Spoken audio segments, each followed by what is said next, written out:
તો મને એવું લાગે છે કે 99% લોકો દુનિયામાં આખી દુનિયામાં માઇગ્રન્ટ્સ જ છે. કોઈ ક્યાંનું હોતું જ નથી વતની. ગુજરાતી મારી માસી થાય, હિન્દી મારી માં થાય, પણ માસીને માં કરતા વધારે આદર આપવું પડે, રિસ્પેક્ટ આપવું પડે. મારી છાતીના રાફડામાં ચાહવું બનીને એક ગોટમોટ બોઢેલો નાગ છે, આવ સખી આવે ને છંછેડી નાખતારી મહુવરમાં મૂંઝાતો રાગ છે. ઓમ શાંતિ ઓમ 2007માં આવી, બહુ મોટો સ્ટાર રાઇટર બની ગયો, 16 પિક્ચરો સાઇન કરી લીધી એક સાથે. At one point in the movie the gal touch boy by get shock cut to સાંગ.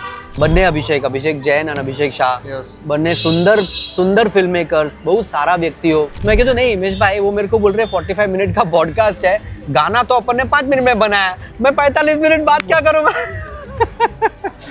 But what I am trying to say is के हिमेश भाई जोड़े काम करूँ इज सो इजी. કેમ છો દોસ્તો, હું છું પાર્થ દવે અને સિનેમા સાહિત્યમાં તમારું સ્વાગત છે. અત્યારે હું બે કારણોસર ખુશ છું. એક તો હું ઇફીમાં બેઠો છું, દર વર્ષે આવું છું international film festival of India ગોવામાં, આઈનોક્સના પ્રાંગણમાં. અને બીજું રીઝન છે મયુરપુરી. મને ઘણા સમયથી મારે એમને મળવું હતું. બહુ પહેલાં હું ગુજરાત લિટરેચર ફેસ્ટિવલમાં વર્ષો પહેલાં મળ્યો હતો, જ્યારે હું અંજારથી અમદાવાદ લિટરેચર ફેસ્ટિવલ જોવા આવતો, અને પછી હું અમદાવાદથી ગોવા આવું છું. અને બહુ બધા ગીતો હવે નેક્સ્ટ યર આપણે કાન જઈશું, પાક્કું, અને લોકાર્નો જઈશું, અને બર્લિન જઈશું. બહુ બધા ગીતો જે મેં ગણગણ્યા છે, આમ થિયેટરમાં જોયા છે. એમના રચયિતા ગીતકાર છે, પ્રોડ્યુસર છે, ફિલ્મ મેકર છે, સ્ક્રિપ્ટ લખે છે, સંવાદો લખ્યા છે, અંગ્રેજી ફિલ્મો હિન્દીમાં એડેપ્ટ કરી છે. મયુરભાઈ, વેલકમ સિનેમા સાહિત્ય. Nice to be here Parth. અને yes, where the heart is, જે ડોક્યુમેન્ટરી જેનું ગઈકાલે સ્ક્રીનિંગ હતું. હા, રેડ કાર્પેટ ગઈકાલે. શરૂઆત આનાથી કરી. હા. મરાઠી ભાષામાં છે. અને આની શરૂઆત એ રીતે થઈ કે 2023માં હું જ્યોર્જિયામાં શૂટ કરતો હતો એક બીજી film. I was an EP, હું એક્ઝિક્યુટિવ પ્રોડ્યુસર હતો એ ફિલ્મ ઉપર. તો હું ત્યાં, બહુ ઠંડી હતી, હું ત્યાં શૂટ કરતો હતો. અને આ વખતનો ટાઈમ હતો જ્યારે ગણપતિ મહારાષ્ટ્રમાં સેલિબ્રેટ થાય છે. અને ઉલ્કાનો મને ફોન આવ્યો અને કે સડનલી મને આ સબ્જેક્ટ મળ્યું છે અને મારે શૂટ કરવું છે, તો તું શું કહે છે? મેં કીધું આપણે તો, મને આઈડિયા બહુ જ ગમ્યો, કારણ કે આ એવા એક નાના ગામની વાર્તા છે જ્યાં આગળ એક ઘર હતું, હવે એક ઘરમાંથી 9 ઘર થયા, 9 મોટા ઘર થયા, પણ ઘરમાં કામ કરવાવાળા જેટલા વ્યક્તિઓ હતા એ બધા શહેરોમાં જતા રહ્યા ગામ છોડીને. હવે 9 ઘર ખાલી થઈ ગયા છે. હવે વર્ષમાં એકવાર ગણપતિ આવે ત્યારે આ લોકો પણ પોતાના ઘરે આવે છે.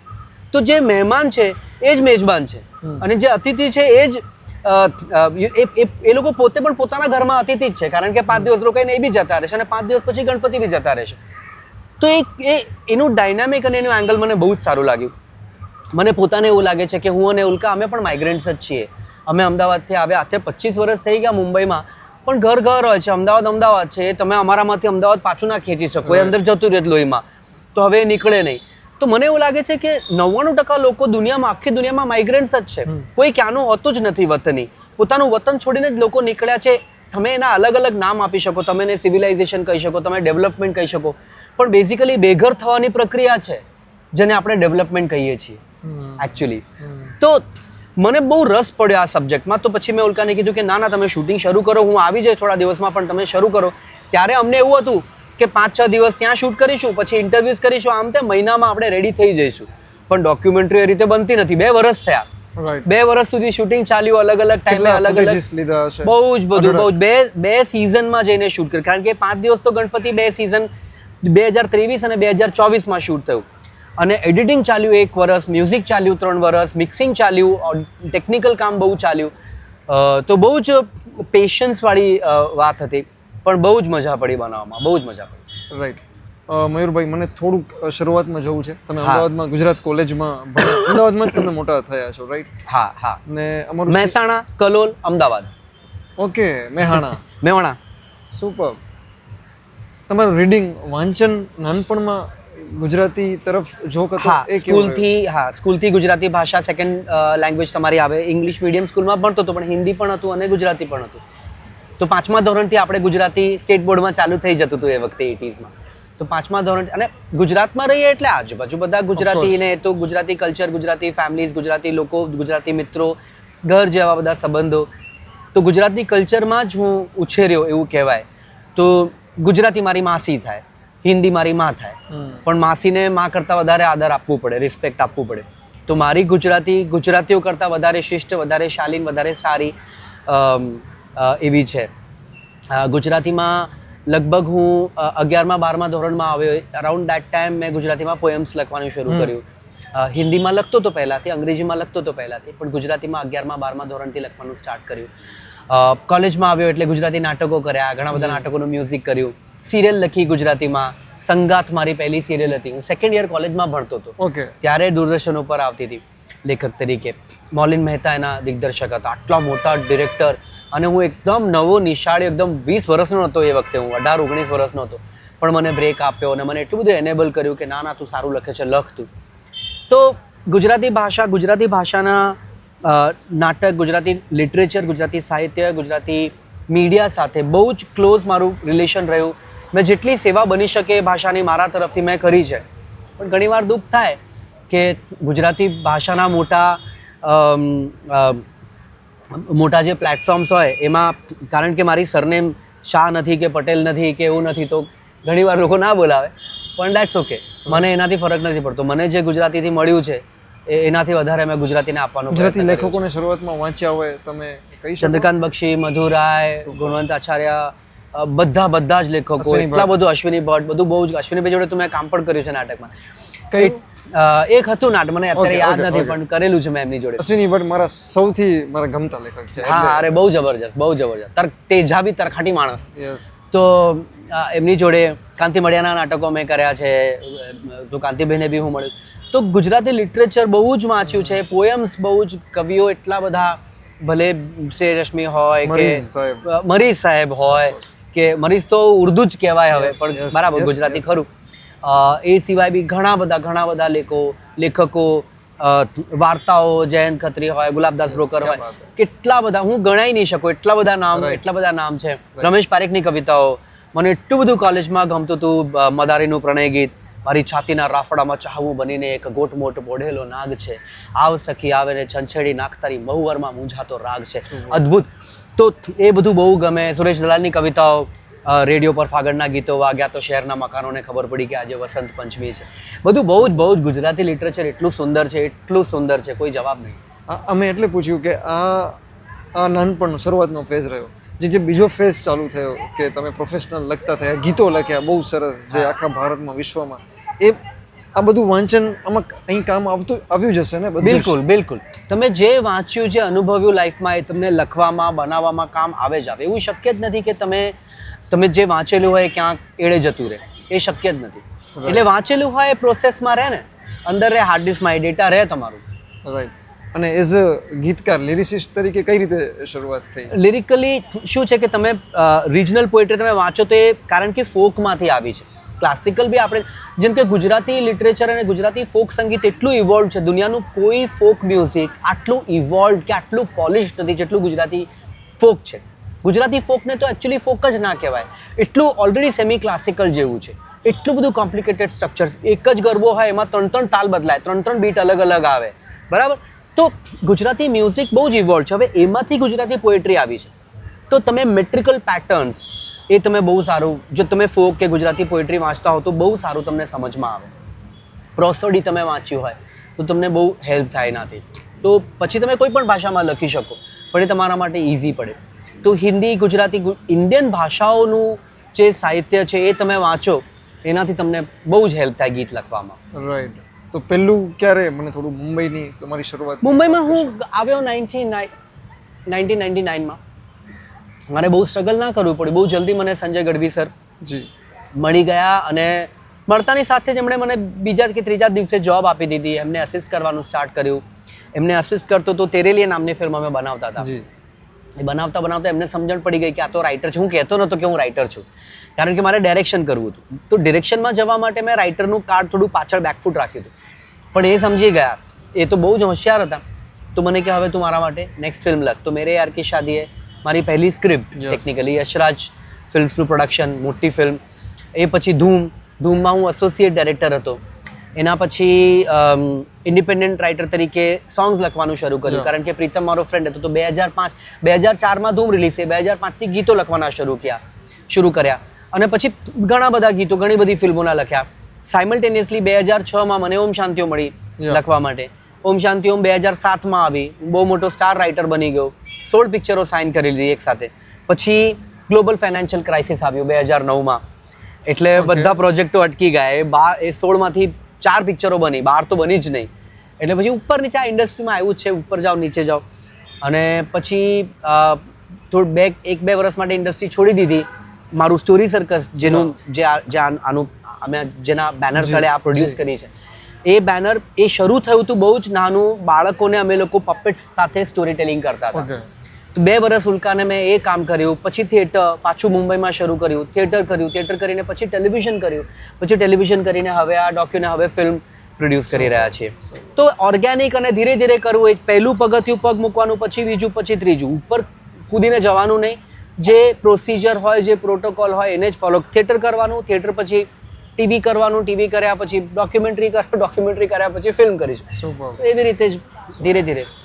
કોઈ પણ ગીત હોય કે સેલ્ફી લે રે હોય કે સાડી કે ફોલસા હોય કે ABCD ના હોય કે તમારા બહુ જ સરસ મજાના, શું પ્રોસેસ હોય થોડું કહેશો તમે? નોર્મલી હિન્દી ફિલ્મમાં તો કેવું હોય કે ગીતની ધૂન રેડી હોય, ગીતની ધૂન તૈયાર હોય, મ્યુઝિક એનું રેડી હોય, ટ્રેક ઉપર તમારે લખવાનું હોય, એટલે તમારે ફિટ કરવું પડે એમાં.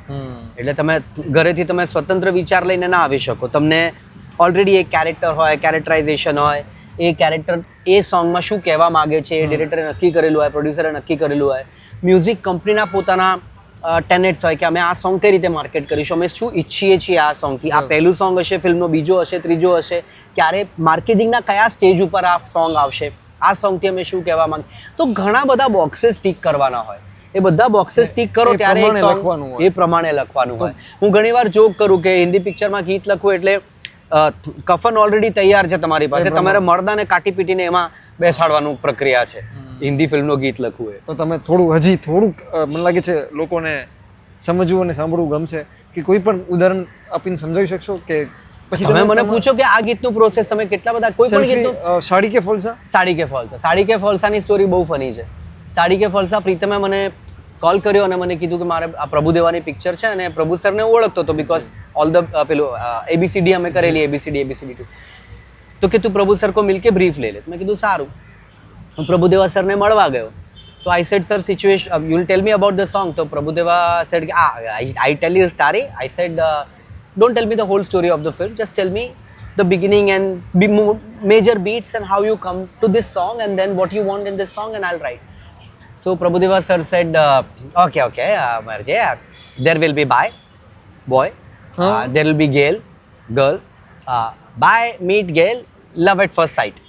Girl, not so much, story, screenplay, okay. At one point in the movie, the girl touch boy, boy gets shocked, cut to song. So હવે છોકરી છોકરાને ટચ કરશે, છોકરાને શોક લાગશે અને પછી આ સોંગ આવશે. તો સેલિબ્રેશનનો લવનો સોંગ છે. તો મેં સૌથી પહેલા એમાં જે ક્રેક કર્યું એ લાઈન હતી કે ટચ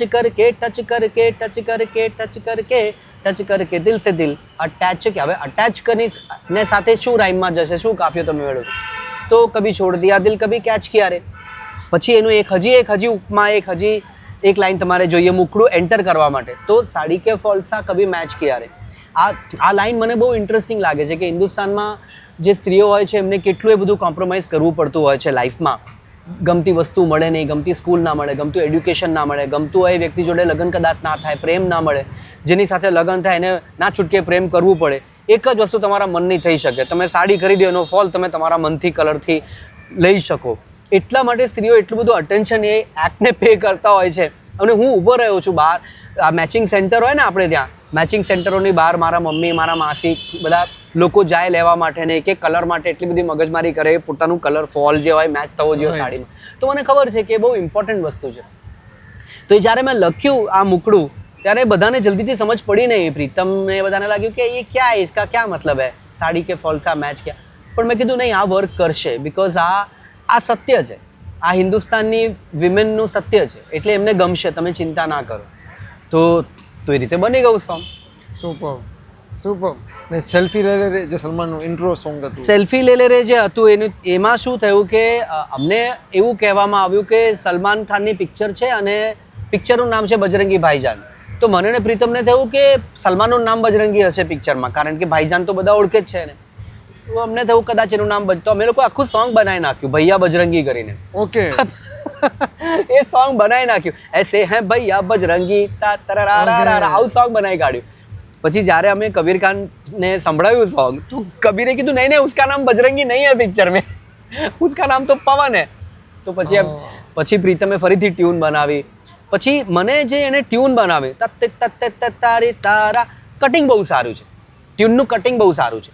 તો આ નોન મ્યુઝિકલ સાઉન્ડ છે ત થ દ ધ આ બધા સાઉન્ડ નોન મ્યુઝિકલ કહેવાય, પણ મને ચેલેન્જિંગ લાગે છે કે આવું આપણે યુઝ કરીએ તો કેવી મજા પડે. તમે જે વસ્તુને નોન મ્યુઝિકલ કહો છો, મેં એક સોંગ લખ્યું છે તો ડિશુમ, એ પ્રીતમે રોહિત ધવનને કીધેલું કે હું આ પિક્ચરનું મ્યુઝિક કરીશ એક શરત ઉપર, ટાઇટલ સોંગ નહીં માગતો મારી જોડે, કારણ કે ટાઇટલ ડિશુમ બિલકુલ મ્યુઝિકલ નથી. પછી રોહિતે મને કીધું, મેં સૌથી પહેલા સોંગમાં તો ડિશુમ એ લખ્યું. તો નોન મ્યુઝિકલ વર્ડ છે પણ તમે એને કરેક્ટ રીતે યુઝ કરો તો બહુ મજા પડે. તો મેં સૌથી પહેલા એક ક્રેક કર્યું કે ધ તુન્ના તુન્ના બજે ડંકા. હવે ડંકાની સાથે શું રાઈમ કરો, એટલે કાફિયામાં ઇન્ટર. તો પ્રીતમે કીધું એવું ના લખીશ, બહુ ડિફિકલ્ટ હોયગા રાઈમ. આઈ સેડ હું લઈ આવીશ રાઈમ. તો ડંકા કે સાથ ક્યાં રાઈમ કરેગા? I said Lanka. તો ધ તુન્ના તુન્ના બજે ડંકા, લંડન હોય લંકા ગુંજે રે ચારો ઓર. દેન આઈ રોટ આપકી રહે અનુકંપા. હવે પ્રીતમના સ્ટુડિયોમાં બધા બંગાળી અસિસ્ટન્ટ હોય ના નહીં દાદા એટા કી એટા વિશ્વાન પિક્ચર अनुकंपा अनुकंपा की हो बे अनुकंपा की हो बे. અને પ્રીતમે કીધું નહીં મેરે સ્કૂલ में मेरे क्लास में एक पढ़ती थी अनुकंपा अनुकंपा हो बे. તો અનુકંપા આવી ગયું વર્ડ. ના ડર ના હૈ શંકા નાચેંગે હમ જો. તો યુ સી ડંકા લંકા શંકા અનુકંપા આ વર્ડ્સ આજ સુધી હિન્દી ફિલ્મના ઇતિહાસમાં કોઈએ રાઈમ નથી કર્યા, કોઈએ આ કાફિયા લઈને નથી આવ્યા. તો મને આ બધું ચેલેન્જિંગ લાગે આવું બધું કરવા. અને તમને સંગીતની સમજ આમ? હા, હું કમ્પોઝ બી કરું છું, મ્યુઝિક કરું છું. ઇનફેક્ટ હવે મારી જે પહેલી ફિલ્મ આવવાની છે as a director, lost and found in Kumbh, એમાં 4 ગીતો છે. એ ગીતો મેં કમ્પોઝ કર્યા છે. મારું એઝ અ કમ્પોઝર મારું ડેબ્યુ થવાનું છે. હું એ પૂછતો હતો કે આ સંગીતની સમજ આમ વારસામાં મેં શીખ્યું નથી, એવું ફોર્મલ એડ્યુકેશન નથી. પણ મારા કાકા એક બેન્ડમાં ડ્રમર હતા, તો એમને ત્યાં જવું તો એ વગાડ કરે ને ત્યાં બધા ડ્રમ કિટ ને પેલું બધું તિમ્બાલી ને આ બધું પડ્યું હોય તો હું વગાડું ઘણીવાર, કોંગો વગાડું ને રિધમ પરકશન મને સારું થોડું ઘણું આવડતું હતું. પછી અમદાવાદમાં જ્યારે અમે કોલેજમાં હતા, અમે લોકો બહુ ગરીબ, બહુ પુઅર, હોસ્ટેલમાં રહે અને પૈસા હોય નહીં ને કામ મળે નહીં. તો મારો ફ્રેન્ડ હતો એક હીરવ ત્રિવેદી, એણે ઓર્કેસ્ટ્રા ઊભું કર્યું. મને કહે તું વગાડ કંઈક, મને કે તને તિમ્બાલી આપીશ વગાડવા માટે. મેં કીધું સારું, એને ખબર હું ટેબલ તો વગાડતો હતો કેન્ટીનમાં ગમે ત્યારે. તો કે તું તિમ્બાલી વગાડજે કાલથી રિહર્સલ. મેં કીધું સારું. તો હું ગયો એને ત્યાં રિહર્સલ કરવા માટે કે આપણે નવરાત્રી 9 દિવસ ને શરદ પૂનમનો 1 દિવસ, 10 દિવસ આપણે વગાડીશું અને 300 રૂપિયા પર ડે એટલે 3000 રૂપિયા. તો આખા વર્ષનો કેટલીનો ખર્ચો આપણો નીકળી જાય. મેં કીધું આ તો બહુ સારું છે, આપણે કરીએ. તો હું ગયો એના ઘરે રિહર્સલ કરવા માટે. મેં કીધું તિમ્બાલી ક્યાં છે? તો કે તિમ્બાલીની 2 સ્ટીક આપી. મેં કીધું તિમ્બાલી કે તિમ્બાલી તો કે સોના દિવસે આવશે તો ભાડે લાવવી પડે. તો અત્યારે તિમ્બાલી નથી તો શેના પર વગાડું? તો કે જમીન ઉપર વગાડ. તો જમીન ઉપર સ્ટીક વગાડીને પ્રેક્ટિસ કરવાનું અને પછી શોના દિવસે તિમ્બાલી મળે. એક શો મેં કર્યો, પછી મેં કીધું મને આમાં બહુ મજા નથી પડતી ને મને ઘટમનો બહુ શોખ હતો. એટલે પછી હું ઘણા બધા શોઝમાં ઘટમ વગાડતો હતો. પેલું આપણું માટલું હોય ને, માટલાથી વગાડતો હતો. તો એવી રીતે કરીને એટલે મ્યુઝિકલ આમ તો કરું સ્ટેજ પ્રેઝન્સ સાથે. ઇનફેક્ટ આ વર્ષે ગોવામાં હવે 18મી ડિસેમ્બરે સેરેન્ડિપિટી આર્ટ્સ ફેસ્ટિવલમાં પહેલીવાર હું મારું બેન્ડ લઈને પરફોર્મ કરું છું. સુપર. અને બીજું એક બહુ બધા પાસાઓ છે. બીજું એક પાસું છે અંગ્રેજી ફિલ્મોનું જે આપણે એડેપ્ટેશન, તમે લોકલાઇઝેશન, યસ, પાયરેટ્સ ઓફ કેરેબિયન હોય કે એવેન્જર્સ હોય, તો એ જંગલ બુક, મોઆના, મોગલી, હા મોગલી પણ કરેલું છે નેટફ્લિક્સ માટે. પણ જંગલ બુક ડિઝનીનું, જોન ફેવરોનું, એ મોઆના, મુફાસા, લાયન કિંગ, આ બધા ફિલ્મોમાં ગીતો છે. તો ગીતો સુદ્ધાને તમારે એડેપ્ટ કરવું પડે, હિન્દીમાં લખવા પડે. અને કલ્ચરલ એડેપ્ટેશન તો ખરું જ, બહુ અઘરું. ફાઇન્ડિંગ ડોરી મેં કરી છે, થોર રેગ્નારોક કરી છે, એવેન્જર્સ ઇન્ફિનિટી સાગા, બહુ ડેડપુલ અને વુલ્વરીન છેલ્લે જે આવી એ પ્રોસેસ વિશે તમે કહી શકો, સ્ટાર્ટ ટુ એન્ડ? એમાં કેવું હોય છે કે તમને બંને કલ્ચરની સમજણ હોવી જોઈએ. એ લોકોએ અમેરિકન ઓડિયન્સ કે ગ્લોબલ ઓડિયન્સ માટે એક ઇન્ટરનેશનલ ફિલ્મ બનાવી છે. આપણું ઇન્ડિયન ઓડિયન્સ છે. બંને કલ્ચરની તમને ડીપ નોલેજ હોવી જોઈએ. અને બીજી વસ્તુ, બંને ભાષાઓ માટે તમને અગાધ પ્રેમ હોવું જોઈએ. મને અંગ્રેજી માટે બી બહુ જ પ્રેમ છે અને મને હિન્દી માટે બી બહુ જ પ્રેમ છે, મારી માતૃભાષા છે, કરેક્ટ? તો તમારે બંને ભાષાને અને બંને ભાષાના તમે તમારા ઓડિયન્સ માટે તમારા મનમાં બહુ રિસ્પેક્ટ હોવું જોઈએ. અને ઓડિયન્સને મૂર્ખું નહીં સમજવું જોઈએ. ઓડિયન્સ બહુ જ હોશિયાર છે, ઓડિયન્સ માઈ બાપ છે. ઓડિયન્સે 1973માં અંકુર પિક્ચર શ્યામ બેનેગલે બનાવી, એ હિટ ચાલી હતી ને. ઋષિકેશ મુખર્જી નાની નાની ફિલ્મો બનાવતા હતા એ વખતે ગોલમાલનું બિઝનેસ એટલું જ હતું. ગોલમાલ ઋષિકેશ મુખર્જીની 1979ની અમોલ પાલેકર અને ઉત્પલ દત્ત, એનું બિઝનેસ એટલું જ હતું જેટલું અમર અકબર એન્થનીનું બિઝનેસ હતું. તો ઓડિયન્સ સમજદાર છે, ઓડિયન્સ તમે સારું કોન્ટેન્ટ આપશો તો એ એક્સેપ્ટ કરશે જ ને, હિટ કરશે જ તમારી વસ્તુને. પણ તમારે ઓડિયન્સને રિસ્પેક્ટ કરવું પડે, તમારે એની સમજણને રિસ્પેક્ટ કરવું પડે, એની ફિલિંગને રિસ્પેક્ટ કરવું પડે. ઓડિયન્સનું મન આ બાજુ જતું હોય અને તમે આ બાજુ જાઓ તો મૂર્ખો કોણ? તમે જ મૂર્ખા ને. તો મને મારું ઇન્ડિયન ઓડિયન્સ ખબર છે. મને ખબર છે કે આ સ્ટોરીમાં જે ઓડિયન્સ જોઈ રહ્યું છે, હવે અમુક વર્ષો પહેલાં બર્ગર હોય તો બર્ગરને આપણે વડાપાઉં કરી નાખીએ તો એ લોકોને ખબર પડે. હવે બર્ગરને વડાપાઉં કરવાની જરૂર નથી. હવે બધા લોકો બર્ગર સમજી ગયા છે, તો બર્ગરને બર્ગર જ રાખવું, તો ક્યાં એડપ્ટ કરવું, ક્યાં ન કરવું, યથાવત રાખવું. પણ જેમ કે જંગલ બુકની અંદર એક વર્ડ હતું, એ લોકો ઇંગ્લિશમાં કહે છે, એ લોકો જ્યારે ફાયરને જોઈએ છે, જંગલના એનિમલ્સ, તો એ ફાયરને કહે છે ધ રેડ ફ્લાવર. હવે હિન્દીમાં હું લાલ ફૂલ કરું તો લાલ ફૂલમાં કોઈ મોટી વાત નથી આપણા ઇન્ડિયામાં. ત્યાં એ લોકોના કલ્ચરમાં કે એ લોકોના લેન્ડસ્કેપમાં લાલ ફૂલો બહુ નહીં થતા હોય, તો એ લોકોને એમાંથી એક જિજ્ઞાસા થાય કે ડર લાગે કે એ લોકોને એક અલગ વસ્તુ લાગે કે આ કોઈક એક્ઝોટિક વસ્તુ છે, લાલ ફૂલ, રેડ ફ્લાવર, તો એ લોકોએ એવું નામ આપ્યું. પણ મારે એનું ઇન્ટેન્શન શું છે? એનું ઇન્ટેન્શન છે કે જ્યારે એ લોકો લાલ ફૂલ કે જેવી રેડ ફ્લાવર હિન્દીમાં બોલે તો તમને થોડુંક ઝટકો લાગવો જોઈએ, બહુ ઇઝી નહીં લાગવું જોઈએ. પણ આપણે ત્યાં તો લાલ ફૂલ ગુલાબ છે ને કમળ છે ને પલાશ છે ને ગુલમોર છે ને કેટલીય જાતના લાલના અલગ અલગ શેડના ફૂલો છે. તો આ લાલ ફૂલમાં આપણને બહુ મજા, એ ડરની ફિલિંગ નહીં આવે તમને, એ જિજ્ઞાસાની ફિલિંગ નહીં આવે. એટલે મેં એનું એડેપ્ટેશન કર્યું રક્ત ફૂલ. હવે રક્ત પણ લાલ છે, પણ રક્ત ફૂલ બોલીએ તો લોકોને થોડુંક કે આ શું બોલ્યું, આ કંઈક અલગ વસ્તુ છે. તમે સમજ્યા? તો એડેપ્ટેશનમાં તમારે જે મૂળ રસ છે, હું નાટકનો સ્ટુડન્ટ, ગુજરાત કોલેજ ડ્રામા ડિપાર્ટમેન્ટનો સ્ટુડન્ટ, નાટ્યશાસ્ત્ર અમે ભણ્યું, એરિસ્ટોટલનું પોએટિક્સ ભણ્યું, બંનેનું કમ્પેરેટિવ એનાલિસિસ અમે શીખ્યા. શ્રીકાંત બિલગી સાહેબ અમારા ટીચર હતા, લેક્ચર હજી બી છે, હવે કદાચ રિટાયર થઈ ગયા છે, પણ ગુરુ છે. એમણે અમને શીખવાડ્યું કે રસ કેટલો ઇમ્પોર્ટન્ટ છે. તો તમે હું કોઈ દિવસ શબ્દોને ટ્રાન્સલેટ નથી કરતો, હું રસને ટ્રાન્સલેટ કરું. રસ શું, ઓરિજિનલ ઓથરની, ઓરિજિનલ ડાયરેક્ટરની ઇન્ટેન્શન શું છે, શું કહેવા માંગે છે, એ ટ્રાન્સલેટ થવું જોઈએ. જો એ તમે કરી શકશો તો બધું બરાબર છે. કેટલો સમય લાગે મયુરભાઈ? એ પ્રોજેક્ટ ઉપર ડિપેન્ડ કરે, પણ લગભગ તો મહિનામાં તો પતી જાય. ઓકે. કોઈ પણ ફિલ્મ મહિનામાં તો પતી જાય. ઘણી વખત આપણે એવું જોઈએ કે આમ ડબ બરાબર નથી તો લોસ્ટ ઇન ટ્રાન્સલેશન થઈ જાય, શબ્દોના ફેરફાર. પણ આપણે પોતે ટ્રાન્સલેશન કરતા હોઈએ, આપણે પોતે ટ્રાન્સલેશન કરતા હોઈએ તો લોસ્ટ ઇન ટ્રાન્સલેશન ન થાય આપણી જવાબદારી. નહીં, પણ યસ ગુજરાતી ફિલ્મો જુઓ છો તમે? ક્યારેક જોઉં છું. મારા ઘણા બધા સારા મિત્રો છે ગુજરાતી ઇન્ડસ્ટ્રીમાં જે કામ કરી રહ્યા છે. અભિષેક છે, બંને અભિષેક જૈન અને અભિષેક શાહ, બંને સુંદર ફિલ્મ મેકર્સ, બહુ સારા વ્યક્તિઓ. એમનું કામ જોવું બહુ ગમે મને. મારો મિત્ર છે અંશુ જોશી, એક્ટર છે, એની ઘણી બધી, હમણાં લાલવા આવી એમાં બી છે. બીજા બી ઘણા બધા મિત્રો છે ગુજરાતી ફિલ્મોમાં કામ કરે છે, તો લિંકો મોકલ્યા કરે. અહીંયા બોમ્બેની અંદર પ્રીમિયર હોય તો મને બોલાવે, ઘણી વાર જઉં, સમય હોય તો જો બોમ્બેમાં હોઉં ને સમય હોય તો જઈને જોઉં. અત્યારે લાલો ફિલ્મ ખૂબ ચાલી રહી છે. હા, મારે જોવી છે, મેં જોઈ નથી હજી. ઓકે. અને આના પછી તમે બેન્ડની તો વાત કરી, બેન્ડ. હા, એના સિવાય પ્રોજેક્ટ? એ સિવાય મારી ફિલ્મ જે છે, જે મેં આ વર્ષે બનાવી છે, lost and found in Kumbh, એ હોલિવૂડની ફિલ્મ છે, અંગ્રેજી ફિલ્મ છે. ઓકે. તો એનું પોસ્ટ પ્રોડક્શન અત્યારે થાઈલેન્ડ અને વિયેતનામમાં ચાલી રહ્યું છે. તો હું બસ આજે સાંજે જ નીકળું છું. ઓકે. આજે સાંજે જઈશ અને પછી છેક 20 ડિસેમ્બર, એટલે લગભગ મહિના પછી પાછો આવીશ. ફિલ્મ તૈયાર થઈ જશે, શૂટિંગ બધું પતી ગયું છે, એડિટિંગ પતી ગયું છે. હોલિવૂડના LAના પ્રોડ્યુસર છે, મલબરી ફિલ્મ્સ અને ફેબલ્ડ ફ્રેમ્સ, એ લોકોએ પ્રોડ્યુસ કરે છે. ક્રિસ્ટી કુર્સ બીઝલી પ્રોડ્યુસર છે, રશાના શાહ પ્રોડ્યુસર છે, અને ઉલ્કા માય વાઇફ એ કો પ્રોડ્યુસર છે. અને સ્ટોરી અમે લોકોએ પ્રયાગરાજમાં સેટ કરી છે, મહાકુંભમાં શૂટ કર્યું છે ફિલ્મ. ફિલ્મની અંદર એક્ટર્સ બહુ સારા કલાકારો છે. રાહુલ ભટ્ટ છે, જે અગલી, બ્લેક વોરંટ, બહુ સુંદર એક્ટર, બહુ કમાલનો એક્ટર. અને દેવડી નહીં, દાસદેવ કેનેડી આવવાની છે ત્યાં.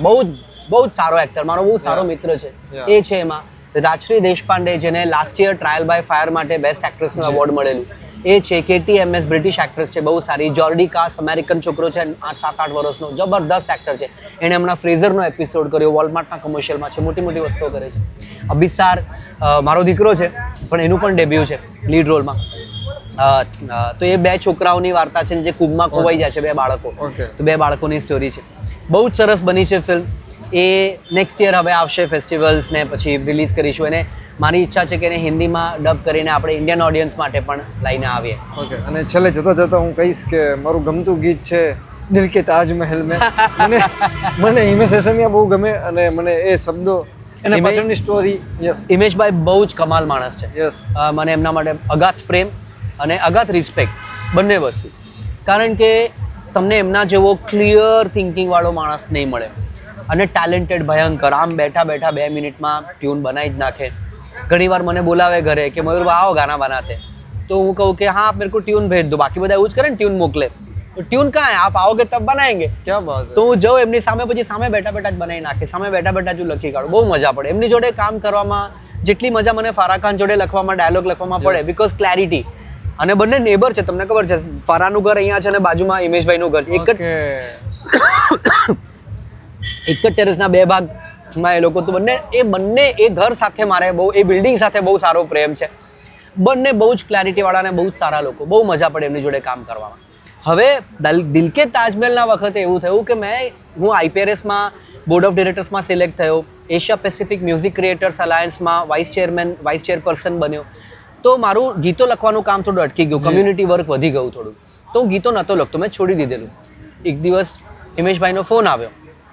તો હું બધાનો પહેલાં જેનો બી ફોન આવે, મ્યુઝિક ડાયરેક્ટર હંમેશા ફોન કરે ને, દર અઠવાડિયે કોઈકનો ફોન આવે કે ગીત કરવું છે. તો હું કહું ભાઈ मैं अभी नहीं लिख रहा हूँ, मैंने गाना छोड़ दिया, मैं अभी नहीं लिख रहा हूँ गाना. બધાને એવું જ કહું. તો બધા કહે અરે अच्छा ठीक है मयूरભાઈ, जब स्टार्ट करोगे तो बताना, आपके साथ करना है.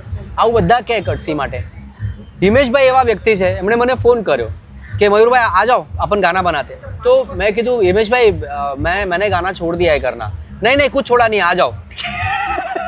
मैं कीधु मैं नक्की करूँ. नहीं नहीं खुद नक्की नहीं है, आ जाओ. आपने किसने बोला आपने छोड़ दिया, नहीं छोड़ा है, आ जाओ. તો એમને એવું છે, ફોર્સફુલી મને બોલાવીને પછી મને કે ચલો બનાતે હે ગાના, કોઈ વર્ડ દો મુझे. પછી વર્ડ આપે. કીધું ચલો એસા કુછ. દિલ કે તાજમહેલ મેં ફ્રેઝ એમને બહુ ગમ્યું અને એમને પેલું ફ્રેઝ બહુ ગમ્યું. અજબે ધડક બે ઝિઝક. એનું સ્કેનિંગ જે છે બહુ ખતરનાક છે. અજબે ધડક બે ઝિઝક દિલ કે તાજમહેલ મેં તારા. એક અઘરું હોય છે સાંભળવા. પછી એકવાર લખાઈ જાય પછી આ બધા ગીતો છે ને બહુ સહેલા લાગતા હોય. એક્ઝેક્ટલી. દિલ ગાર્ડન ગાર્ડન હો ગયા, બધા ગીતો ઇઝી લાગે. સાડી કે ફલસા, અલ્લાહ દુઆઈ, આ બધા સોંગ સાંભળ્યા પછી ઇઝી લાગે. લખવાનું બહુ અઘરું છે, બહુ અઘરું છે. સેલ્ફી લે રે ઓલ્સો. સો આ બી એવું જ હતું. લખ્યા પહેલાં તમને બહુ એવું લાગે કે આ અઘરું છે, લખ્યા પછી ઇઝી લાગે. ડિસ્કશન બહુ જ થાય. કશું જ નહીં, ફટાફટ પિંગ પોંગ. એ મને ટ્યુન આપે, હું અહીંથી લખીને આપું, એ મને આગળની ટ્યુન આપું, આગળની 2 લાઈન આપું, બસ. આ ટોટલ ગીત અમે લોકોએ, હું તમને એકચ્યુઅલી કહું, આ ગીત રિલીઝ થયું, સુપરહિટ થઈ ગયું, 1 મિલિયન, અમુક મિલિયન એક દિવસે થઈ ગયો. એટલે અડધા 1 કલાકમાં જ મને હિમેશભાઈનો મેસેજ આવ્યો કે મયુરભાઈ આપના ગાના મિલિયન ક્રોસ कर चुका है, आप ट्वीट कर दो, वॉटेवर. तो I was laughing. Next day मैंने एक भाई नो फोन आया, मैंने कि मयूर जी आपके साथ पॉडकास्ट करना है, गाना आपका बहुत कमाल है और दिल के ताजमहल पे बात करनी है और 45 मिनट्स का पॉडकास्ट आपके साथ करना है. हमारा तो छोटा सा पॉडकास्ट है, लंबा नहीं चलता है, बस 45 मिनट्स का. तो ऐसे हाँ हाँ ठीक है मैं बताता हूँ आपको. नेक्स्ट डे હું હિમેશભાઈને મળતો હતો. અમે અત્યારે બીજા ગીતો કરી રહ્યા છીએ. ઓકે. તો એમને મળતો તો હું તો મેં હિમેશભાઈને કીધું કે આ ભાઈનો ફોન આવ્યો છે. અને હિમેશભાઈ તો ઇન્ટરવ્યુ નતા આપતા એ વખતે. એમને તો ફિલ્મનો ટીઝર ટ્રેલર નાખીને પછી કીધું હું તો સીધો થિયેટરમાં જઈશ, મારે ઇન્ટરવ્યુ નથી આપવું. તો મારે એમને પૂછવું પડે કે એ આવા પॉडकास्ट માટે મને બોલાવે છે तो શું કरूँ. तो क्या हाँ जाओ ना मयूर भाई, आप जाओ, मैं नहीं जा रहा हूँ मगर आप जाओ. मैं कहता नहीं हिमेश भाई वो मेरे को बोल रहे 45 मिनट का पॉडकास्ट है, गाना तो अपन ने 5 मिनट में बनाया, मैं 45 मिनट बात क्या करूँगा. तो मैंने कहा नहीं नहीं आप जाओ जाओ. But what I am trying to say is के हिमेश भाई जोड़े काम करूँ is so easy, so easy. અને તમે ફરાહ ખાનનું નામ લીધું તો એક ચુટકી સિંદૂર. एक चुटकी सिंदूर पिक्चर अभी बाकी है मेरे दोस्त. યસ. એના વિશે મને યાદ આવ્યું. ફરાહની મહાનતા છે. મને બહુ એવા મોટા મોટા લોકોએ બ્રેક આપ્યો છે અને મને એનેબલ કર્યો છે જ્યારે હું બહુ યંગ હતો અને મેં કશું અચીવ નહોતું કર્યું. અમદાવાદથી હું સ્ટાર્ટ કરું તો મૌલિન મહેતા ટેલિવિઝનના આટલા મોટા ડિરેક્ટર હતા, ટોપ ડિરેક્ટર હતા. ફર્સ્ટ સિરિયલ મેં એમના માટે, એમણે મને સ્ટોરીઝ માટે બોલાવ્યો, એમને મારું કામ ગમ્યું કે એપિસોડ લખી નાખ. મેં એપિસોડ લખી નાખ્યા. પછી મેં કીધું મારે અસિસ્ટ કરવું છે, મને ફ્લોર ઉપર કોઈ બી કામ આપી દો, હું સ્પોટ બોય બની જઈશ. એમણે કીધું નહીં નહીં તું મારો ચીફ એડી બનીશ. મને સીધો ચીફ એડી બનાવે, બહુ એનેબલ કરે. રાઈટ. શૂટ કરવાનું સ્ટાર્ટ કર્યું, અઠવાડિયા પછી મને કે આ સીન તું શૂટ કર. તો એટલું બધું પાવર, તમને એમ્પાવર કોઈ કરે બહુ મોટી વસ્તુ છે. બોમ્બેમાં આવ્યો સંજય ગઢવી સર, પહેલી વાર મળ્યો, મને કે મારી પાસે પિક્ચર નથી અત્યારે, જે દિવસે હું પિક્ચર બનાવીશ તું મારો ચીફ એડી છે, નક્કી, પ્રોમિસ. 3 દિવસ પછી પિક્ચર આવી ગઈ. હું ચેફીડી બની ગયો. તો આ લોકો એનેબલ કરે.